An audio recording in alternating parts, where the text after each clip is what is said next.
الرحمن الرحیم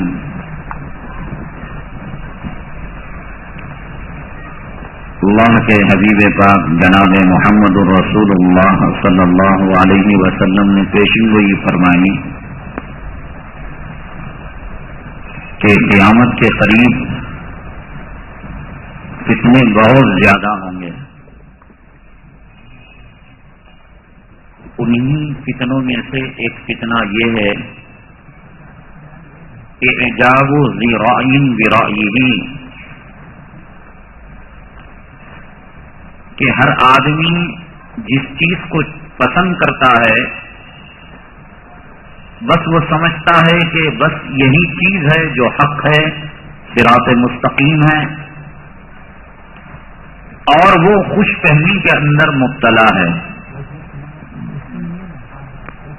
آج جو لوگ کسی حد تک دین سے جڑے ہوئے ہیں، نماز سے، روزے سے، تلاوت سے، علماء کی مجلسوں میں کسی حد تک شریک ہو جاتے ہیں، یا کسی اللہ والے سے انہوں نے بیعت کر رکھی ہے، میرے خیال میں وہ جو اب تک کے بیانات گوش گزار ہوئے تو ان لوگوں نے یہ سمجھا، میں بھی یہ سمجھا کہ میں اس سے مستثنا ہوں، الگ ہوں.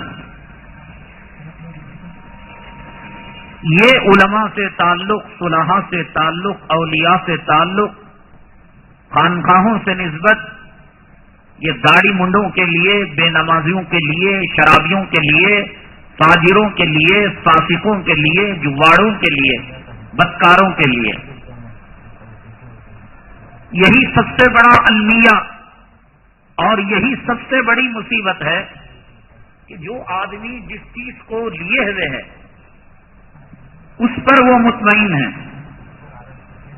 بہت غور و فکر کی بات ہے، سنجیدگی کے ساتھ گہرائی سے سوچنے کی بات ہے. ہم مین بلاک کو پکڑے ہوئے ہیں، ہم سمجھتے ہیں ہدایت کا یہی ایک راستہ ہے، عالم ہے تو یہ ہے، حق بولتا ہے تو یہ ہے.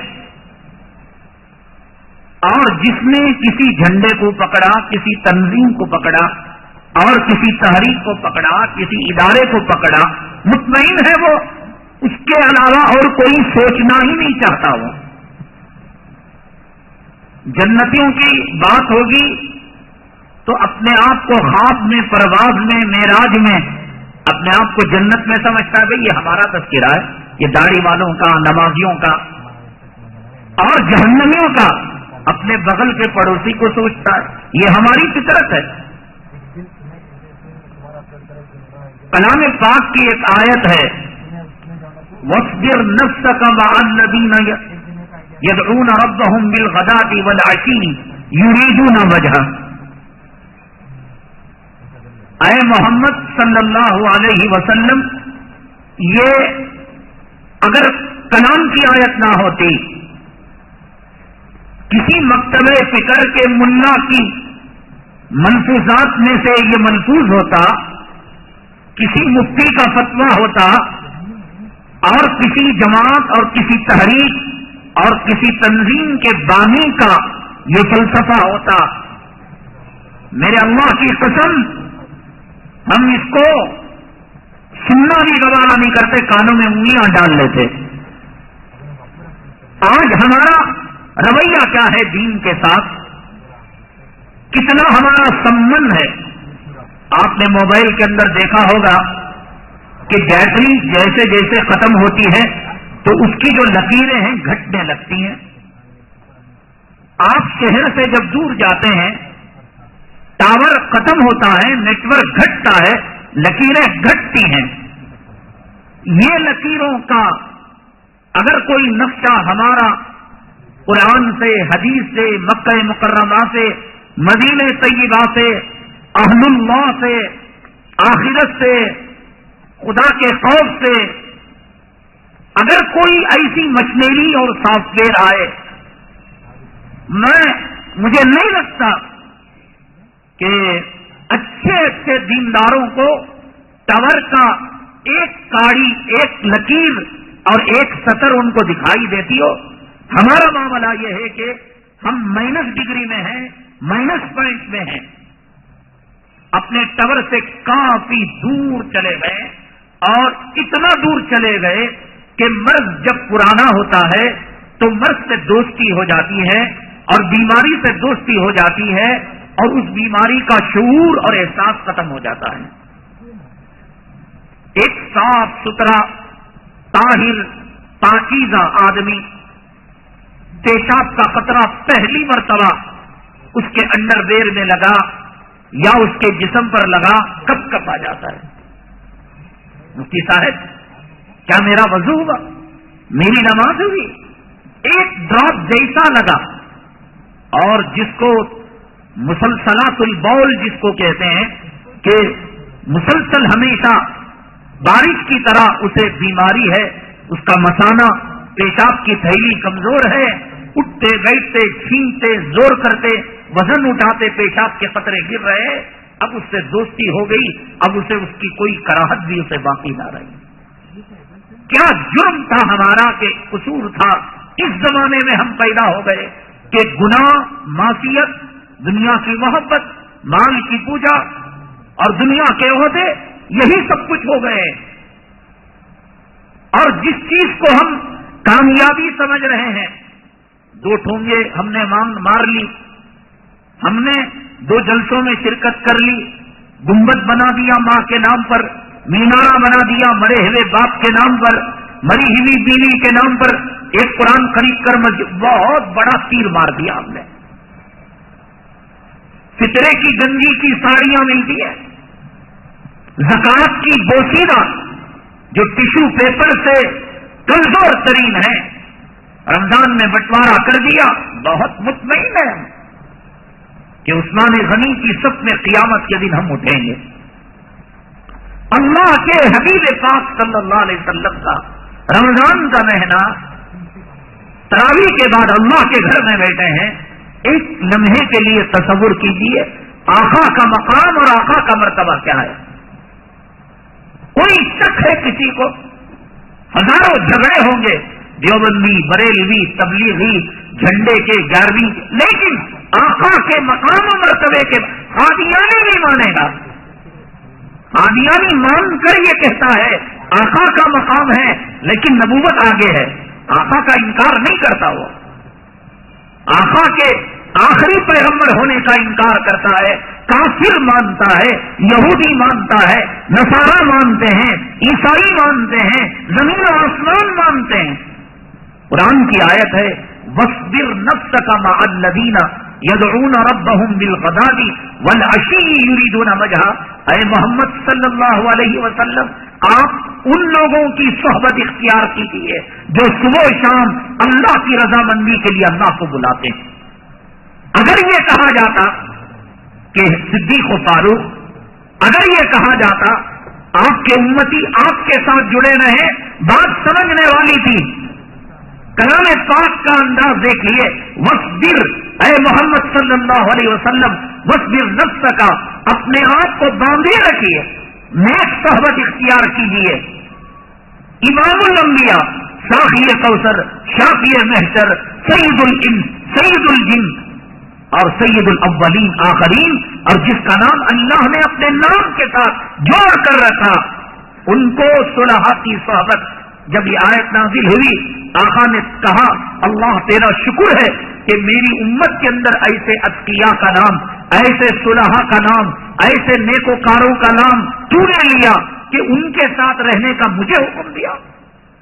پیغمبر کو تنہا زندگی گزارنے, پیغمبر کو کٹ کر زندگی گزارنے کا حکم نہیں دیا گیا کہ وہ لوگ نیٹ ورک نہ بھی بنائے, وہ لوگ نہ بھی جڑے.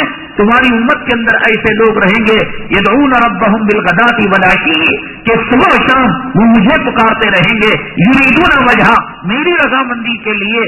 اگر وہ کٹ بھی جائیں آپ ان کو کٹنے نہ دیں, آپ ان کے ساتھ جڑے رہیں.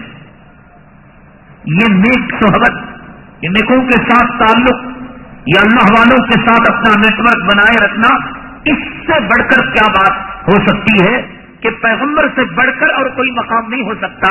تو پیغمبر کو یہ کہا گیا کہ اپنے ماتحتوں کو اپنے سے کاٹے نہیں, ان کے ساتھ جڑے رہیں.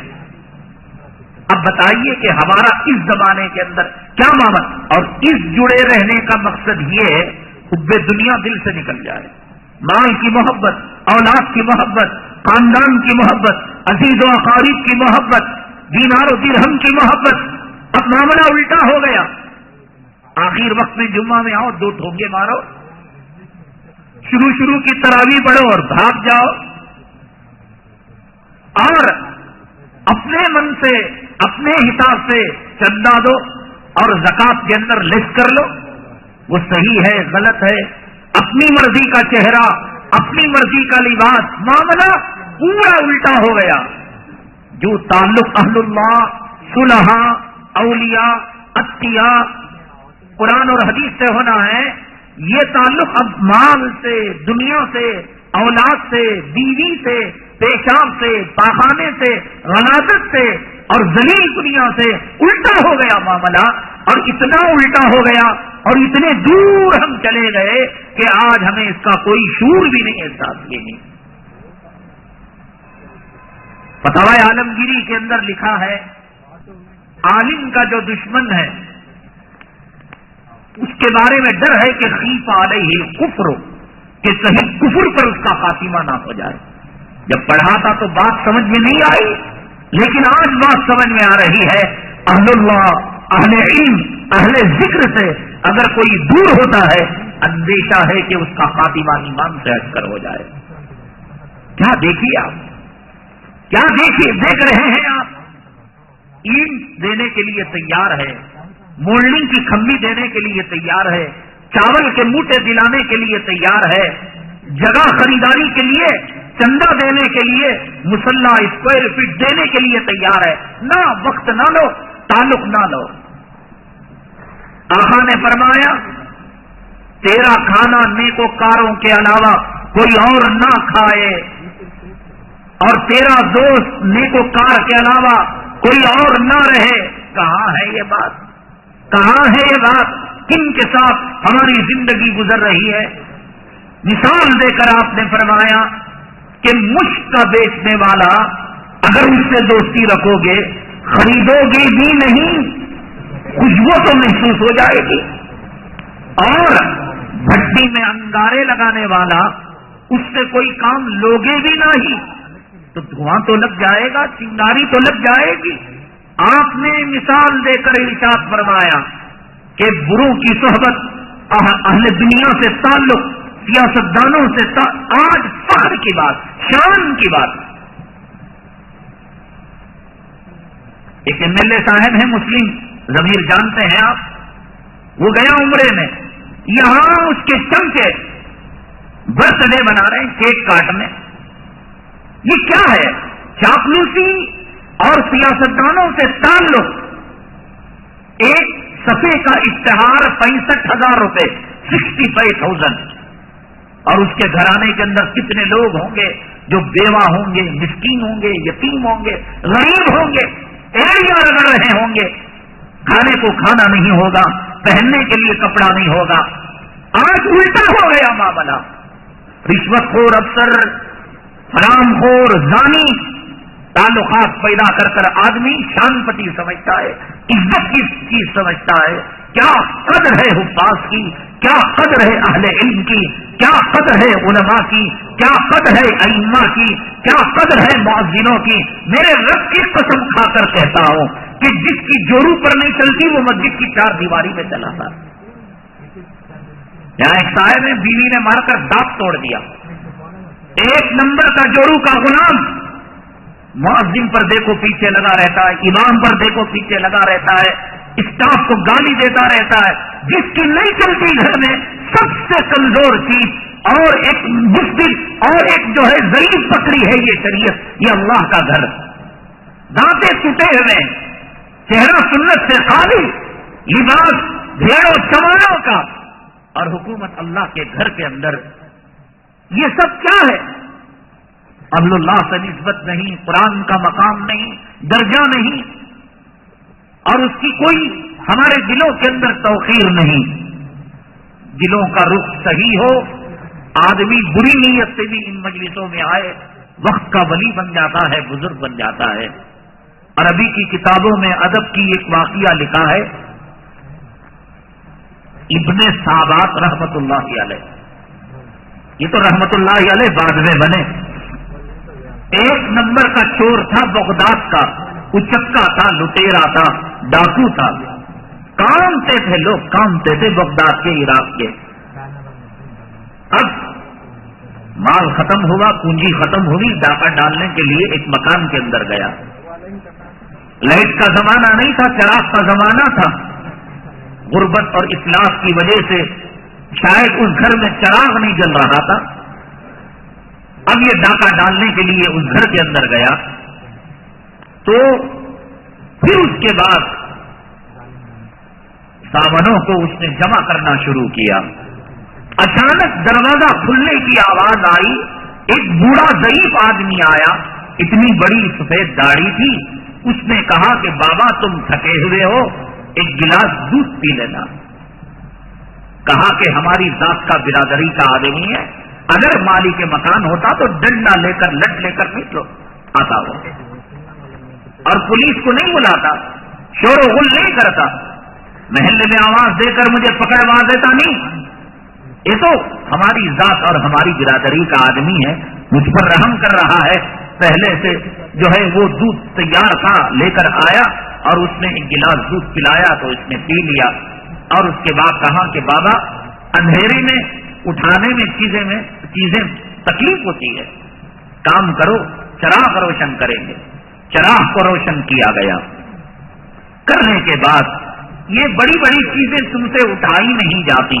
2 چادر اس نے بچھائی، ایک چادر کے اندر 75% مال اور ایک چادر کے اندر 25% مال. اب ابن سابات کہنے لگا کہ یہ تو بھائی کوئی اچھی بات تو نہیں، بندر والی بانٹ ہے کہ اپنے لیے تو زیادہ مال لے رہا ہے اور ہمارے لیے 25% مال چھوڑ رہا ہے. تو جب مال سارے گھر کا 2 حصوں میں تقسیم ہو گیا، ایک 75% اور ایک 25%. اس نے کہا کہ بابا تم ایک کام کرو کہ تمہارا گھر یہاں سے بہت دور ہے، میں اٹھا کر تمہارے گھر تک پہنچا دوں گا. اب کہا کہ بھائی اٹھاؤ. اٹھایا تو 75% والا اٹھایا.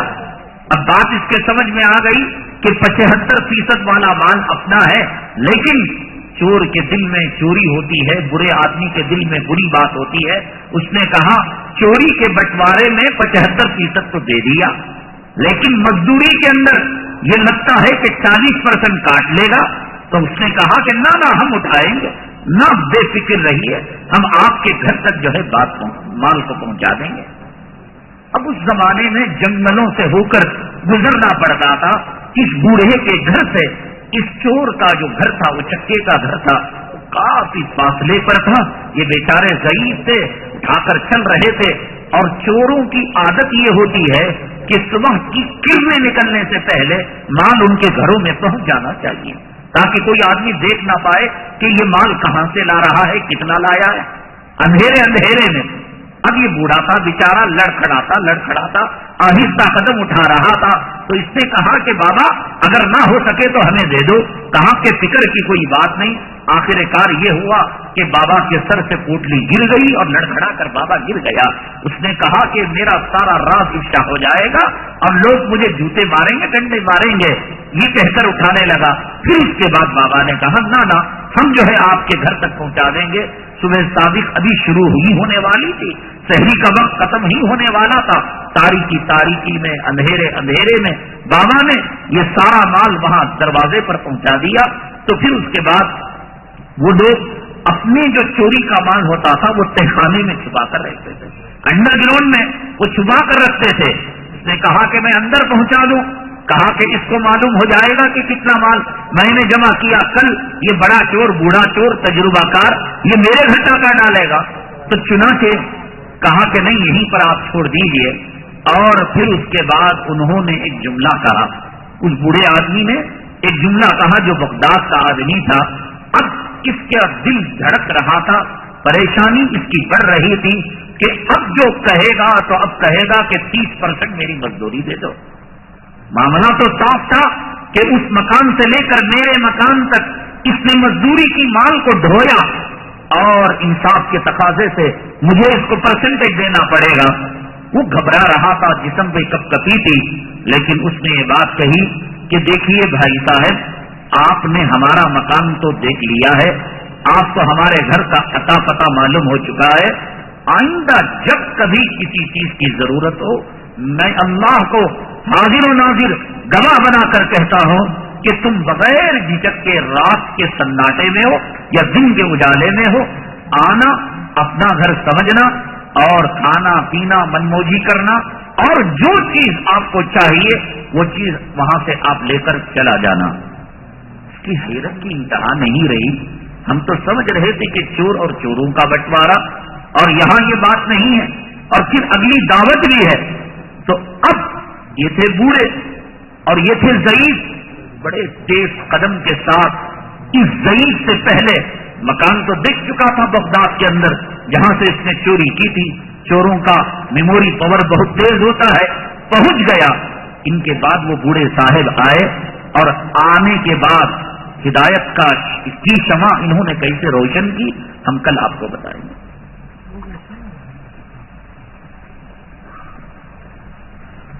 مسلمان کی آخری خواہش کیا ہونی ہے, اس خواہش کو اپنانے کے لیے کیا کرنا چاہیے؟ بھائی یہی ہے, حدیث پاک میں کہا گیا کہ کلمہ طیبہ کی موت آدمی مانگے. آدمی کی خواہش یہ ہو کہ میری زبان میں آخری کلمہ طیبہ ہو, اور پھر سجدے کی حالت میں موت آئے, یا کہ دعا کرے کہ مدینہ طیبہ کی موت ہو, جنت البقیع کے اندر وہ دفن ہو. ایک نماز میں کئی غلطیاں ہو تو سجدے سہو کتنی مرتبہ کرنی چاہیے؟ سجدے سہو ایک واجب کے چھوڑنے یا واجب کو آگے پیچھے کرنے سے ہوتا ہے. اگر کئی غلطیاں بھی ہو جائیں, ایک سجدے سہو سے نماز ہو جاتی ہے. روزے کی نیت کرنا ضروری ہے, اس لیے افطار کی دعا پڑھے بغیر بھول سے افطار کر دے تو کیا روزہ ہو جائے گا؟ ہاں, آپ دعا نہیں پڑھے, بسم اللہ والا برکت اللہ بول کر کھا لیے, یا یوں ہی آپ نے وقت پر کھجور کھا لیا تو بغیر دعا پڑھے کے آپ کا روزہ ہو گیا. اسی طریقے سے یہ خاص جو نیت کی جاتی ہے اللہ معصوم و غدل لکا, یہ خاص رکھنے کی کوئی کہنے کی ضرورت نہیں ہے. ہاں, آپ نے جو سحری کی ہے وہ اسی نیت کے ساتھ کی ہے کہ آپ کو روزہ رکھنا ہے, بس سحری جو کی ہے وہی نیت کے اندر وہ چیز شامل ہو گئی. کیا مجبوری کی حالت میں سنگا سے پیسے لے کر اسکول کی فیس بن سکتے ہیں؟ پہلی بات یہ ہے کہ ہم نے کئی مرتبہ کہا کہ مجبوریاں جو ہوتی ہیں وہ انسان خود بناتا ہے. سمجھ گئے؟ ہم نے ایک میتھڈ بنا لیا, ہم نے ذہن کے اندر ایک خاکہ بنا لیا کہ بھئی پرائیویٹ اسکول ہے, کانوینٹ اسکول ہے, بالبن ہے, بشپ کاٹن ہے, فلاں کاٹن ہے, ہولی مریم ہے, ہم نے بنا لیا. اس وقت جو منسٹران ہیں مسلم, روشن بیگ صاحب ہیں, یہ ہوم منسٹر بھی رہ چکے ہیں. شیواجی نگر کے اندر یلجن تھیٹر کے بغل میں جو بی کے عبید اللہ اردو اسکول ہے, وہاں کے وہ تعلیم یافتہ ہے. اور جیسے ضمیر کا نام ہم نے لیا, دوسرے یہ سب گورنمنٹ اردو ماڈل اسکول کے پڑھے ہوئے ہیں, اور انہوں نے بڑے بڑے پوسٹ پائے. اگر آدمی کے پاس سہولت نہیں ہے ان اسکولوں کے اندر تعلیم دے کر وہ اچھی تربیت قرآن اور حدیث سے مدارس کے اندر, مکاتب کے اندر بھیج کر وہ کر سکتا ہے. فیس اس وقت بنتی ہے کہ جب آپ اونچی فیس والے اسکول کے اندر داخلہ لیں, آپ اردو اسکول میں بچوں کو داخل کریں اور ٹیچروں سے رابطہ رکھیں کہ بچے کیا ایسے یونیفارم پہنتے ہیں, ایسی تعلیم ہے ان کی, ایسی تربیت ہے, گالیاں سیکھی ہیں. اگر آپ نے تربیت نہیں کی, ہم آپ کے بڑے جو آفیسرز ہیں وہاں تک بات پہنچا دیں گے, یا محلے کی جو کمیٹی ہے اس کمیٹی تک جو ہے بات پہنچا دیں گے. وہ ڈریں گے. ہم جو ہے چاہتے ہیں کہ فری گھر بیٹھے سب کام ہو جائے. ہمارا کام جن کر اولاد کو کانوینٹوں کے حوالے کرنا ہے, اور جانور کے عیسائی کتے پیدا کرنا ان لوگوں کا کام ہے. مجبوریاں انسان بناتا ہے, فیس کی مجبوری, گھر کی مجبوری. بڑا کرایہ نہیں دے سکتا تو آدمی چھوٹے کرایے کا گھر لے. آدمی جو ہے شہر میں نہیں رہ سکتا تو آپ جو ہے شہر کے باہر والے جو ایکسٹینشن ایریا ہے, جو نو آباد علاقے ہیں وہاں پر لے. بہرحال سنگا جو تنظیم ہے وہ سود کی وبا مسلمانوں کی ذات میں مسلمانوں کے درمیان عام کرنے کے لیے، تاکہ مسلمانوں کی زندگی سے خیر و برکت ختم ہو جائے اور مسلمان اپنی ماں کا زانی بن جائے، اس لیے یہ سنگا کی تنظیم جو ہے گھڑی گئی ہے، بنائی گئی ہے۔ ہم لوگوں سے ان کی کوئی ہمدردی نہیں۔ اس سنگا کی تنظیم کے اندر جو خواتین ملوث ہوئی، کئی خواتین وقت پر پیسہ ادا نہ کرنے کی وجہ سے ان کو اپنی عفت اور پاک دامنی کا سودا کرنا پڑا، اور جو عورتیں اپنی عفت اور پاک دامنی کو داغدار کرنا نہیں چاہا، کئی عورتوں نے سولی لے کر جو ہے خودکشی کر کے مر گئی، کوئی رئی کے پٹے پر آ کر کٹ کر مر گئی۔ وہ مرنا بھی بری موت ہے، خودکشی کی موت، اور پھر یہ غیروں کے لیے اپنی جو ہے عزت آبرو کا سودا کرنا۔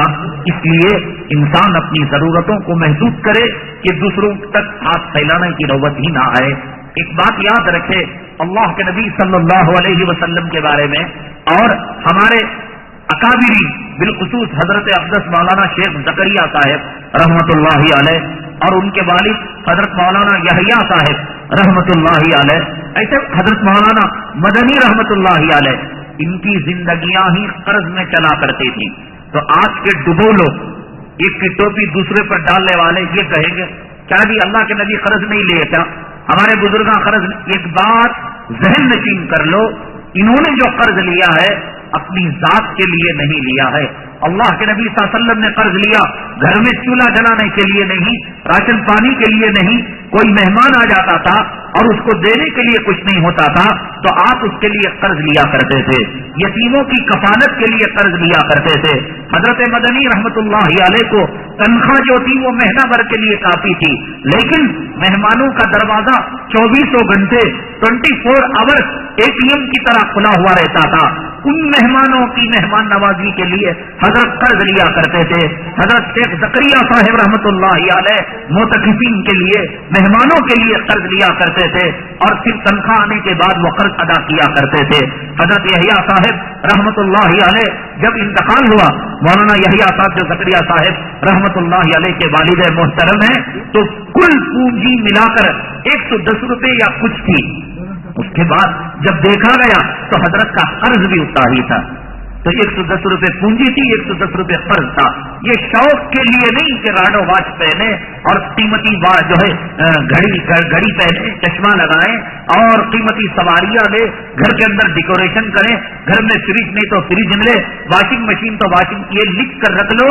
قرض ضرور ملوث میں ہے اکابرین، اللہ کے نبی صلی اللہ علیہ وسلم سے بھی ثابت ہے، لیکن یہ سب دوسروں کی ضرورتوں کے لیے، ورنہ جو پیغمبر نے یہ تعلیم دی ہو کہ جتنی چادر ہو اتنا پیر پھیلانا، وہ پیغمبر کیا جو ہے قرض لے کر امت کو مصیبت کی دعوت دے گا؟ قرض کی بالکل اجازت نہیں۔ ایک منزل بن سکتے ہیں ایک منزل بنو، شیٹ کا مکان بن سکتے ہیں شیٹ کا مکان بنو، جھوپڑی بن سکتے ہیں جھوپڑی بنو، کرائے پر رہ سکتے ہیں کرائے پر رہو۔ قرض بری بلا ہے اور قرض کے اندر رہتے ہوئے آدمی مر جائے گا، اس کی روح اگر وہ شہید بھی ہو جائے، اس کی روح زمین و آسمان کے درمیان اس وقت تک تڑپتی رہے گی جب تک کہ وہ قرض صاحب قرض کو ادا نہ کر دے۔ یہ بڑا سنگین مسئلہ ہے اور نازک مسئلہ ہے، اس لیے بچنا چاہیے۔ اللہ کے فضل سے آپ کے بیانات کہ سب سے داڑھی تو رکھا ہوں، گھر والے داڑھی بڑھانے سے روک رہے ہیں، کہہ رہے ہیں کہ شادی کے بعد بڑھا لو، کیا کروں؟ میں نے کہا کہ یہ زمانہ فتنے کا زمانہ ہے، اب بچہ گالیاں دیتا ہے، چوری کرتا ہے، انہوں نے کہنا کیا کہا تم، ماشاءاللہ میرا بچہ بڑا چالاک ہو گیا۔ کسی نے تحیات پڑھوا کر اور کسی نے درود سن کر اور کسی نے کلام پاک کی آیتیں سن کر آج تک یہ جملہ شاید کہا ہو کہ میرا بچہ چالاک ہو گیا۔ بچہ جب ڈانس کرے گا، بچہ جب گالیاں دے گا اور بچہ جب معصیتیں کرے گا، بچہ جب زانیوں، بدکاروں، حرام خوروں، سور کتا کھانے والوں کی نقالی کرے گا، واہ واہ کریں گے ماں باپ۔ یہ الٹا زمانہ ہے۔ بہرحال یہ ماں باپ کے کہنے پر اولاد کو نہیں ماننا چاہیے۔ اولاد ماں باپ کی اطاعت اسی حد تک کر سکتی ہے جس حد تک شریعت کا دائرہ ہو۔ سورہ کہف جمعہ کے دن کس وقت پڑھنا چاہیے اور اس کی کیا فضیلت ہے؟ سورہ کہف اگر کوئی جمعہ کے دن پڑھتا ہے، پہاڑوں جیسا فرض ہو، اللہ تعالیٰ ادائیگی کی شکلیں پیدا فرما دیتے ہیں۔ اور سورہ کہف اشراق کے وقت سے لے کر یا یہ کہ فجر کے بعد بھی پڑھ سکتے ہیں، فجر کے بعد سے لے کر غروب آفتاب تک، مغرب سے پہلے پہلے جب چاہے پڑھ سکتے ہیں۔ اگرچہ کہ جمعہ کا وقت جمعرات کے دن مغرب کے بعد شروع ہو جاتا ہے. میں بنگلہ دیش کے سفر میں تھا، ایک اللہ والے کی مجلس میں مجھے شریک ہونے کا موقع ملا. ان لوگوں کی نگاہیں حدیث پر اور ان لوگوں کی فراست ایمانی کتنی ہوتی ہے دیکھیے کہ انہوں نے جمعہ کی مجلس تھی، میں جمعہ میں یہاں نہیں تھا، وہیں تھا بنگلہ دیش میں. میں تو وہ جمعہ کے بارے میں کہتے کہتے وہ بنگلہ ہی میں تقریر کر رہے تھے، لیکن حدیث کی روایتیں، قرآن کی آیتیں سن کر مضمون مجھے سمجھ میں آ رہا تھا. تو میں نے کہا کہ حضرت یہ دن میں پڑھنے کا حدیث میں کہاں حکم ہے؟ بھئی کہا ہے کہ دن میں پڑھو، رات میں مت پڑھو. جیسے کہ نمازوں کے اوقات ہیں، یہ رات کی نماز ہے، یہ دن کی نماز ہے، اور یہ بات حدیث میں ہے بھی نہیں کہ آپ رات میں مت پڑھیے، دن میں پڑھیے گا. دیکھیے ان لوگوں کی یہ تو انہوں نے کہا کہ حدیث کے اندر جو لفظ آیا ہے یوم الجمعہ، یوم کا لفظ آیا ہے، اور یوم ڈے کو کہتے ہیں، نیٹ کو نہیں کہتے. وہیں سے انہوں نے اس کا استدلال کر لیا. اگر رات میں پڑھنا ہوتا تو لیلۃ الجمعہ کا لفظ استعمال ہوتا. تو یوم الجمعہ ہم یہ سمجھ رہے تھے یہ کامن ہے، مطلب یہ کہ جمعہ کے دن سے مراد جمعہ کا دن جو شروع ہوتا ہے وہ مغرب کے بعد سے نہیں. انہوں نے کہا یوم کا اطلاق جو ہوتا ہے طلوع آفتاب سے لے کر غروب آفتاب تک ہوتا ہے، اور لغت کی ڈکشنری کے اندر یوم اور ڈے کہتے ہیں طلوع آفتاب سے غروب آفتاب کو. تو اس لیے کہف کو دن کے اجالے کے اندر پڑھنا چاہیے. ہاں اگر کسی کو دن میں مصروفیتیں اور مجبوریاں ہیں یا مسافر ہے، سفر کر رہا ہے، نہیں پڑھ سکتا، تو اب جمعرات میں مغرب کے بعد وہ پڑھ لے سکتا ہے. اچھا بھائی، ایک صاحب نے بڑا عجیب و غریب سوال کیا ہے. انشاءاللہ اس سوال کے جواب میں ہم کل عنوان ہی بنا دیں گے. انہوں نے کہا کہ آپ کسی جماعت کو معاف نہیں کرتے اور کسی فرقے کو بخشتے نہیں، نہ تبلیغی جماعت کو، نہ دیوبندی جماعت کو، نہ فلاں فرقے کو. اور ہیں آپ کس فرقے کے، ہیں آپ کس جماعت کے؟ یہ بہت اہم عنوان ہے اور بہت جو ہے یہ اہم مسئلہ ہے، اور اس کے اندر بڑی اندھی تکلیف چل رہی ہے. اللہ تعالیٰ ہماری حفاظت فرمائے. جو جس کے اندر لگا ہوا ہے وہ گھوڑوں کی پٹیاں آنکھ پر بند کر کر یخرون علیہا سم و کہ آنکھ کان ناک سب بند کر کر وہ اندھی تکلیف کے اندر ہے اور جو ہے تباہ برباد ہے. اور اگر کوئی آزاد ہے، ایسا مادر پدر آزاد ہے کہ کسی بزرگ کو بزرگ تسلیم کرنے کے لیے تیار نہیں. اسلام راہ اعتدال کا نام ہے، اسلام معتدل درمیانی راستے کا نام ہے. ان حقائق کو انشاءاللہ ہم کل عرض کریں گے.